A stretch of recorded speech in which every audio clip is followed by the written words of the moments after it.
the work being done to bring help and hope to the U.S. southern border. Good evening and thanks for joining us for this Faith Nation special. In Washington, I'm Jenna Browder. Here in the United States, about 20% of sex trafficking victims pass through Texas. One small-town sheriff's office has a strong message to those behind the crime. Not in our backyard. Police are aggressively enforcing a state law that makes buying sex a felony. Tara Mergener rode along with Texas Sheriff's deputies to bring us this story. And a warning, some of what you are about to see is disturbing. Texas is the first state in the country to make buying sex a felony. It's a crime that can be easy to miss unless you know what you're looking for, with the victim often punished too. But not here in McLennan County, where a sheriff's office detective is changing the game. Sex trafficking often conjures up images of big city crime committed quietly under the cover of darkness. But it's happening in small towns too. It's almost easier to order a human being than it is a piece of pizza at this point. Often in plain sight. We keep the heat turned up and the hammer down on them. Put your hand up now, smoke your McLennan County sits between Dallas and Austin. Is this a case where don't mess with Texas applies? Don't mess with Texas, yes, especially Central Texas. With a sheriff's office in Waco making sex for sale risky business. We'll see very often where they're saying don't go to Waco because you run the risk of getting caught.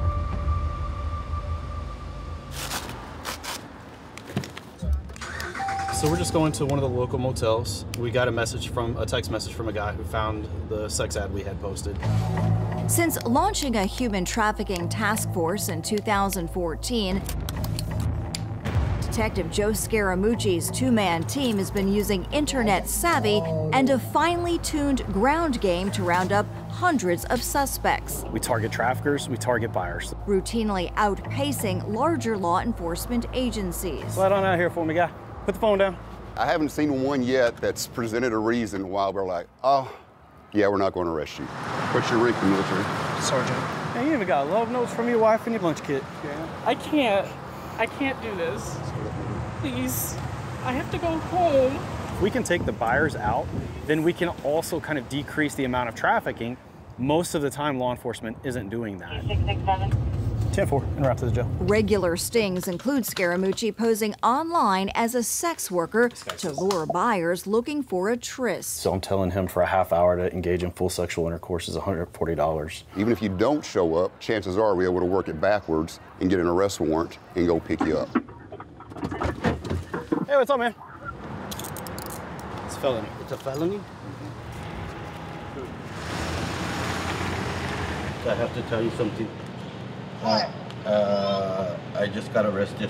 No, that is not what happened. Several sex buyers have been picked up right here just in the last few days. All are taken straight to jail. As of September 1, it's a felony. Yeah. Yep, go right over here. You know that paying for sex No, is it is illegal. very legal, yes. Do you know it's a felony in Texas? I did not know that. What? When we get in there, I'll take them off. Does it ever shock you how young some of these people are? It's heartbreaking that 18-year-old, 19, and 20-year-old kids are showing up doing this kind of stuff.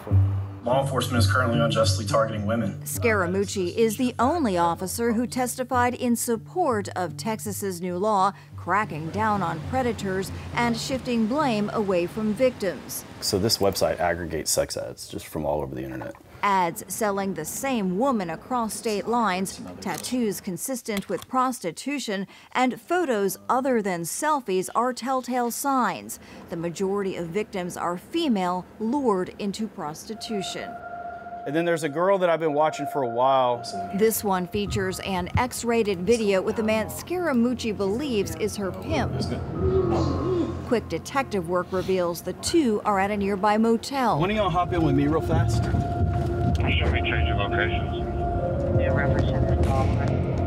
We catch up with them at a gas station.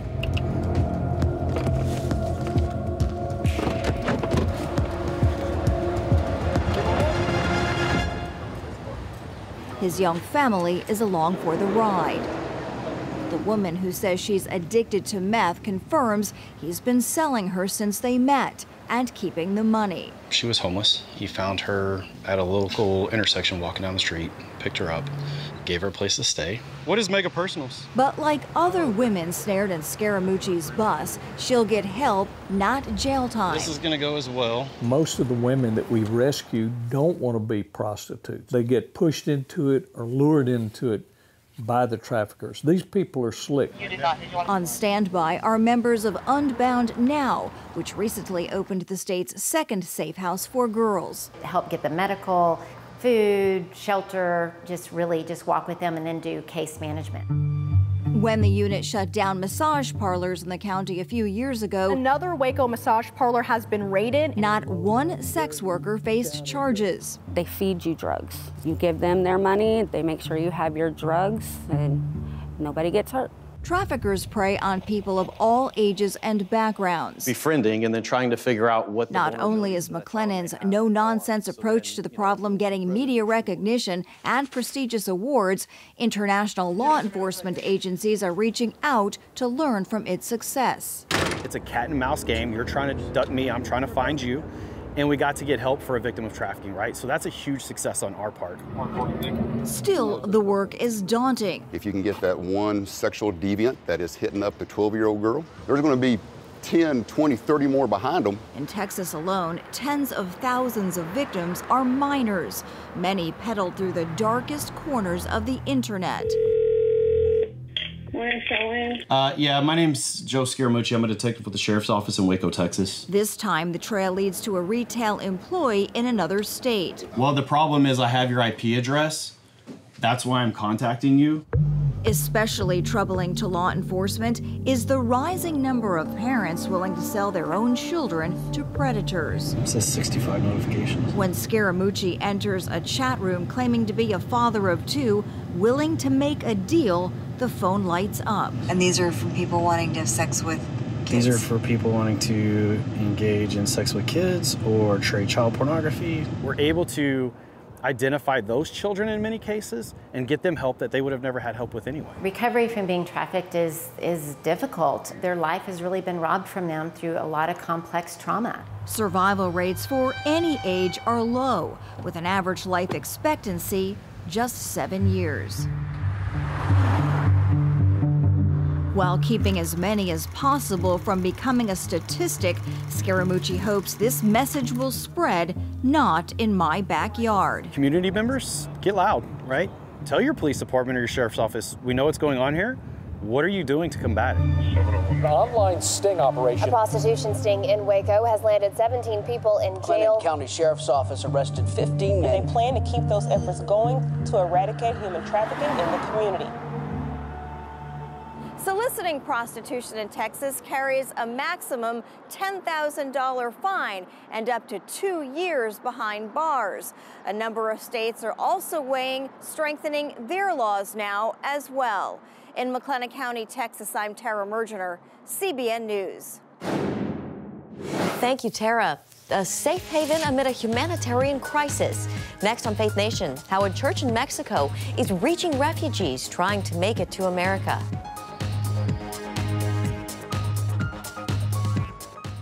This spring, join Andrea Bocelli, Michael W. Smith, Tori Kelly, Torrin Wells, two cellos, and more on a trek unlike any other. Enjoy breathtaking musical performances throughout the Italian countryside. Invite your friends and family on this epic adventure. The Journey, a music special from Andrea Bocelli. Exclusively in theaters April 2nd, 3rd, 4th, and 6th only. Tickets available now. Welcome back. A God-given dream led Gustavo Banda to start a small church in Tijuana, Mexico. And as George Thomas reports, that church has become a refuge for tens of thousands of migrants seeking freedom in America. 6 miles from Tijuana and a short distance from the U.S.-Mexico border lies one of this city's poorest neighborhoods. This area is on the outskirts of the city. Not everyone knows about it. Not everyone wants to come here either. It's easy to see why. There are no paved roads. The hillside is strewn with garbage. There's no sewage system here, and crime is rampant. When we moved here, there were only cows, horses, chickens, and people with a lot of needs. In 2011, Gustavo Banda and his wife Zaida Gulen moved to Canon de Alacran, or Scorpion's Canyon, after hearing from the Lord in a dream. It was a clear mandate from God to move here, even though there was absolutely nothing in this place. Teachers by trade, the Mexican couple were touched by the overwhelming needs of the community. Most folks here were poor subsistence farmers. God gave me a dream that I had to build a church. We worked for 8 months, day and night. We knew God was going to do something special, but nobody had a clue about what really was going to happen. That year, Templo Embajadores de Jesus, or Ambassadors of Jesus, was born in the heart of Scorpion's Canyon. Banda held services on Sunday, then hit the rugged roads the rest of the week, going house to house, ministering to physical and spiritual needs. We shared the love of Jesus with them. It was a mandate from God that we had to go to the poor. In 2016, that focus drastically changed when thousands of Haitians, escaping poverty and back-to-back natural disasters, began to carve a dangerous 7,000-mile path to the U.S.-Mexico border. Many landed on the church's doorsteps, less than 30 minutes from the San Isidro border. Within months, 22,000 Haitians had arrived in the city of Tijuana. The church became a place of refuge. I did not know, nor did I ever imagine, that there would be so many people in the church. Since then, Banda has opened his church doors to migrants from all parts of the world. It started with migrants coming from Haiti, Africa, Pakistan, and the Middle East. Today, we mainly have people from El Salvador, Guatemala, Ecuador, Nicaragua, Colombia, and some from Mexico. It's hard to tell, but we estimate about 35,000 people have come through the church, easily. 1,200 were staying in the church the day CBN News visited. We feed them 3 times a day. We try to help them with all their needs. At nighttime, the entire church becomes one big giant dorm, where everyone sets up their beds on the floor, and sometimes there's no room to even walk on the floor. Redding Castillo from Honduras has been here for 4 months. He says gangs killed his father and threatened to take his life as well. Thank God that I'm not in danger anymore. They are not sending me the threatening messages like they used to. 24-year-old Jacqueline Ortiz from Guatemala is here with her 2 girls. I'm so thankful to God because if these doors of the church weren't open, I don't know where I would be. I don't go hungry here. My daughters don't go hungry. We have a warm place, we have a roof, and all thanks to God and to the people that help us. Most migrants stay here an average of 6 months before trying to legally cross the border. Church volunteers run a school for the children, oversee computer training, and provide other skills that will help migrants prepare for their new life in America. Area churches and NGOs also pitch in with food and other essential supplies. The most important thing for the migrants to know when they get here is that there is hope, and although they have left their families behind, all of us that are here have become their family. Come Sunday, everyone picks up their bed and dresses up for a lively church service. I know that I only have a little bit of time with them, so my job is for them to know as much as they can about Jesus, baptize them, and send them to the United States believing in Jesus. Pastor Gustavo started the church back in 2011 with no idea that he would be housing thousands of migrants from around the world. So today, 10 years later, a new structure is going up, which will be the future home for the migrants. He once had a desire to be a missionary to Haiti. Not anymore. I even started learning a little bit of their language, but when I wanted to go to Haiti, Haiti came to me. And after Haiti came, all the other nations started coming to this place. I don't have the numbers, but for years we have been baptizing so many of them, and many more are surrendering to Jesus. And that's my calling now. George Thomas, CBN News, in Scorpions Canyon, Tijuana, Mexico. Tens of thousands of migrants flooding the southern border, and each one has a harrowing story. Meet the volunteers who are helping them survive after this. The U.S. is experiencing record high numbers of immigrants at the southern border, and it's not just government agencies responding. Faith-based shelters are also stepping in to meet demand. Heather Sells traveled to El Paso, Texas for a first-hand look at the role ministries play on the border. These are the early morning sights and sounds from the kitchen at this Baptist migrant shelter. The beginning of a busy day as some 60 parents and children need breakfast, plus a ride to the airport or bus station. We give them a hot meal, we give them clothes, hygiene. Pastor Kelly Knott oversees the ministry. They're coming from Haiti, Chile, Brazil, Turkey. A true melting pot is overflowing at the El Paso border these days, with authorities apprehending tens of thousands of migrants each month. Local churches and ministries are stepping up. El Paso churches and other faith-based groups host migrants at 14 sites, and they are hoping to open more in anticipation of greater numbers in the months ahead. We are now seeing a ramp up of the number of families. Ruben Garcia has been receiving migrants for over 4 decades at Annunciation House, one of the leading faith-based shelters on the border. He has watched numbers rise this year as countries like Nicaragua, Venezuela, and Cuba refuse to take back those the U.S. expels.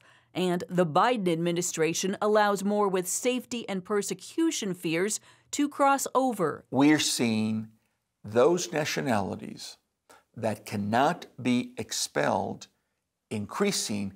And so, like today, where immigration is releasing 470 refugees to us. Garcia is motivated by his faith, and specifically God's love for the poor. The God of creation identifies first and foremost with the least among us. So, if we want to discover our own holiness, if we want to discover a depth of life, a sense of purpose, then we need to place ourselves among those that God identifies with first and foremost. Garcia organizes hospitality sites for migrants just released from immigration processing.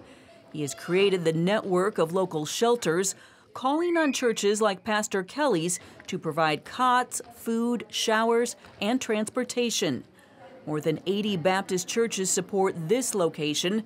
Pastor Kelly says serving migrants paves the way for the sharing of the gospel. At the end of the day, I think that's what it's all about. Really, no one really cares how much we know, but how much we care. Martha Lay is one volunteer serving in this small army. As a Christian, I think that we need to be helping our brothers and sisters.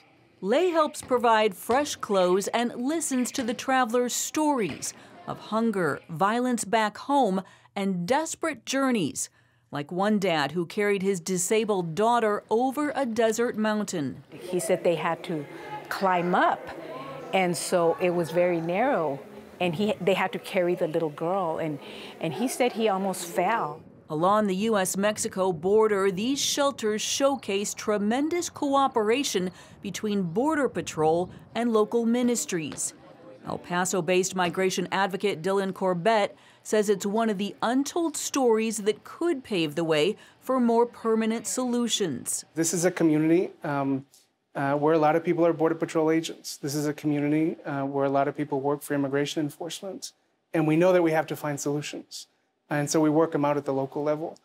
That's what gives me hope. That's what gives me confidence that one day we'll get to some real reform in Washington, D.C. For now, Garcia watches border trends and numbers climbing as he pursues a mission to open more shelters in other cities. I'm hoping that church communities in both Denver and Dallas are listening. The goal, prevent a backlog of migrants unable to find flights and bus rides out of El Paso. At Pastor Kelly's shelter, hope is in the air as these migrants board a church van bound for the airport. This is just one of the stops on their journey from wherever they're coming from.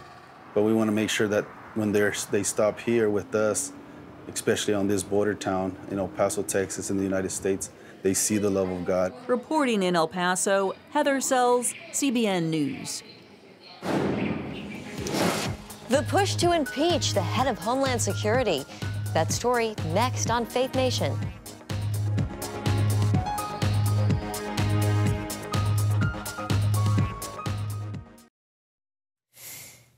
As we've been reporting during this special program, many see the situation unfolding at the southern border as chaos. And now House Republicans want to impeach Department of Homeland Security Secretary Alejandro Mayorkas. Recently, articles of impeachment came as House Republicans hold a series of hearings examining the problems at the U.S.-Mexico border. Many believe Mayorkas is largely responsible. That high crime and misdemeanor has typically been defined as a public official who has lost or violated the public trust. And in this case, Secretary Mayorkas has done it. And then some in that debate said, we want them to be able to be removed if we can't wait till the next election to remove somebody because of their conduct is so egregious as to cause potentially permanent harm to the country. That's what's happening here. And it's unclear if enough Republicans are for the impeachment process. But Congressman Biggs tells CBN News he believes House Speaker Kevin McCarthy is on board. We will, of course, keep you updated as the story unfolds. And that's going to do it for Faith Nation this evening. Thank you so much for joining us. Have a great night.